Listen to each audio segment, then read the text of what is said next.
સુરત શહેરના સ્વારોલી વિસ્તારમાંથી એક ચોંકાવનારો અને પોલીસની નૈતિકતાને પડકારતો વિડીયો વાયરલ થયો છે, જેમાં એક સ્થાનિક મહિલાએ પીસીઆર વાન નંબર GJ5GB 1697માં આવેલા બે પોલીસ કર્મીઓ પર ગંભીર આક્ષેપો લગાવ્યા છે। આ મહિલાના મતે આ બંને પોલીસ કર્મીઓ અવારનવાર લારી પર આવીને મફતમાં ખાવાનું માંગતા હતા અને જ્યારે ખાવાનું ન આપે ત્યારે લારી બંધ કરવાની ધમકી આપે છે।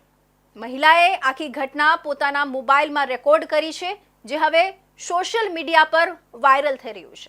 આ વિડીયોમાં સ્પષ્ટપણે જોઈ શકાય છે કે મહિલા ખૂબ જ ગુસ્સામાં છે અને પોતાની લારીની આસપાસ ઊભેલા બે પોલીસ કર્મીઓ સાથે તકરાર કરી રહી છે।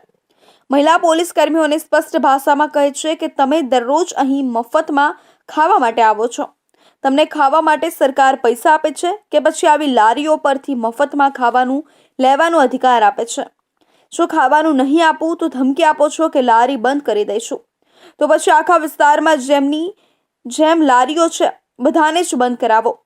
આ વિડીયોમાં મહિલા એક પોલીસ કર્મી તરફ ઇશારો કરીને સ્પષ્ટ દાવો કરે છે કે આ દાદા પીધેલા છે। જો તમે આમ જ કરો તો હું 100 નંબર પર ફોન કરીશ। જ્યારે મહિલા તેનો ફોન કાઢે છે ત્યારે એક પોલીસ કર્મી માત્ર એટલું જ કહે છે, જાઓ જાઓ।